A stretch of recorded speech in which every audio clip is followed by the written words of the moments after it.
Hello students.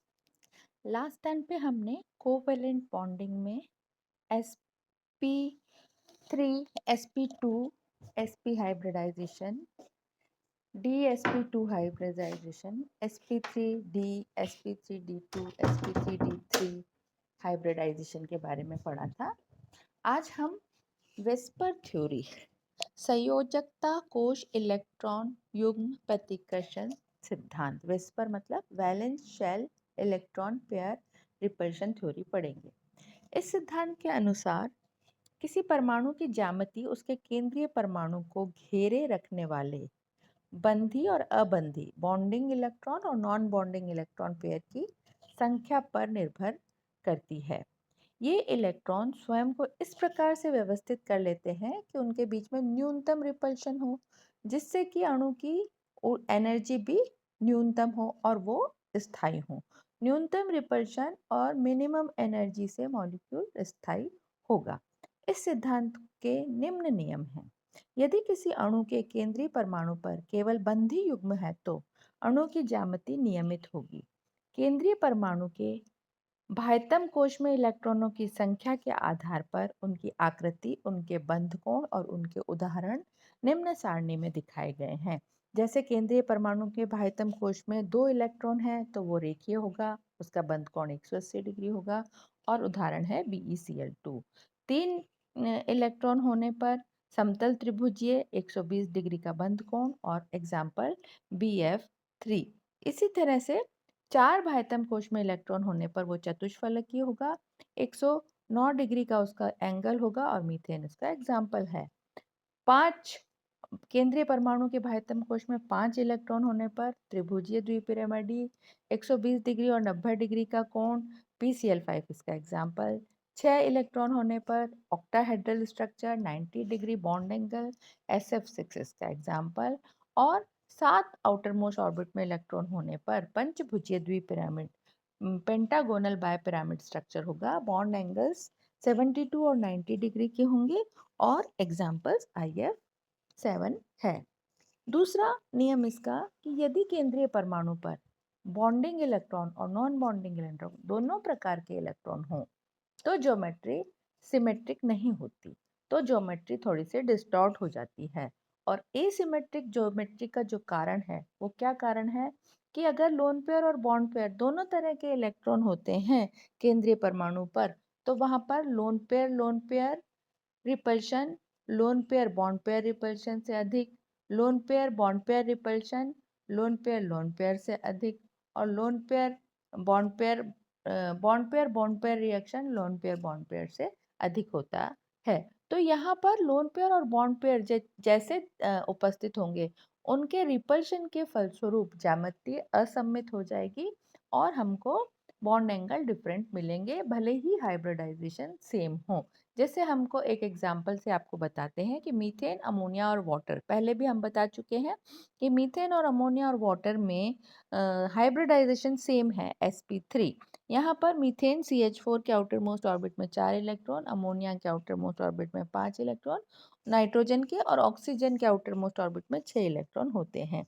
मतलब इसमें ammonia में मीथेन में सारे नॉन बॉन्डिंग इलेक्ट्रॉन है, अमोनिया की नाइट्रोजन में एक लोन पेयर है, हाइड्रोजन के ऑक्सीजन में 2 लोन पेयर है।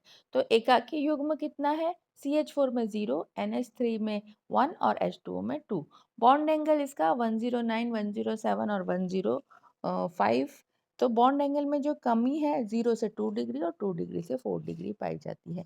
तो ये उदाहरण क्या समझाता है कि सिमेट्री जो है टेट्राहेड्रल से थोड़ी सी डिस्टॉर्ट हो गई है, क्योंकि यहाँ पर बॉन्ड पेयर इलेक्ट्रॉन के से lone pair electron repulsion ammonia में और ऑक्सीजन में लोन पेयर इलेक्ट्रॉन रिपल्शन और बॉन्ड पेयर दोनों तरह के इलेक्ट्रॉन रिपल्शन पाए जाते हैं जो H2O के बॉन्ड को कम कर देते हैं। इसी तरह से AB2, यहाँ पर BAB में जैसे जैसे विद्युत ऋणता का मान बढ़ता जाता है बंध कोण का मान घटता जाता है।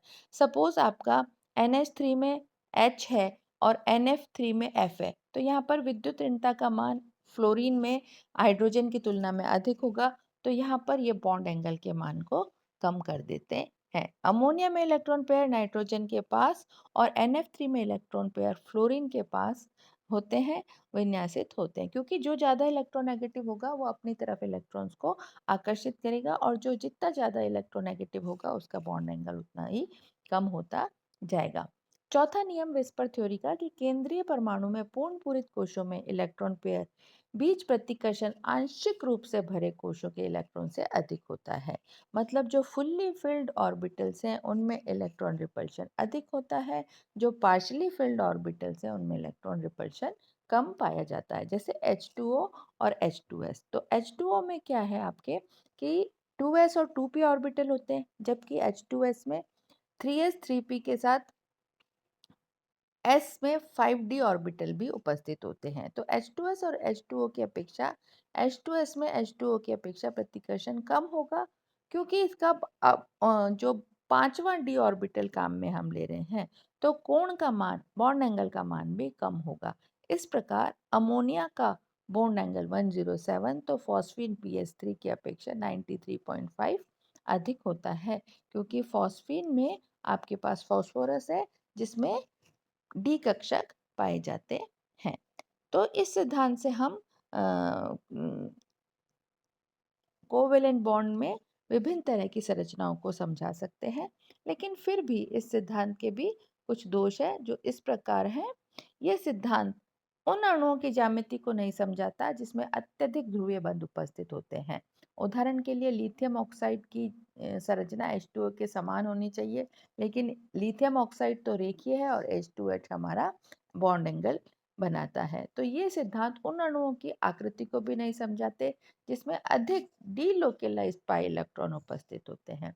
ये सिद्धांत उन अणुओं की आकृति को भी समझाने में असमर्थ है जिसमें अक्रिय इलेक्ट्रॉन युग्म उपस्थित होते हैं। तो हम कुछ एग्जाम्पल्स और देखते हैं जो विस्पर थ्योरी के अनुसार या कोवेलेंट बॉन्ड में किस तरह से बंध बनते हैं उसको समझाते हैं। पहला उदाहरण जैसे SF4 है। SF4 में आप देखो S के संयोजकता कोश में 4 बंधित इलेक्ट्रॉन है और 1 लोन पेयर ऑफ इलेक्ट्रॉन है। तो सल्फर द्वारा जो 4 bond pair of bond electron है वो 4 फ्लोरीन के पी ऑर्बिटल से कंबाइन होकर लोन पेयर ऑफ इलेक्ट्रॉन उसमें पाया जाता है, तो उससे एक एक बॉन्ड बना लेते हैं। अणु में lone pair bond pair repulsion होता है, इसलिए इसकी आकृति एसिमेट्रिक टेट्राहेड्रल होती है।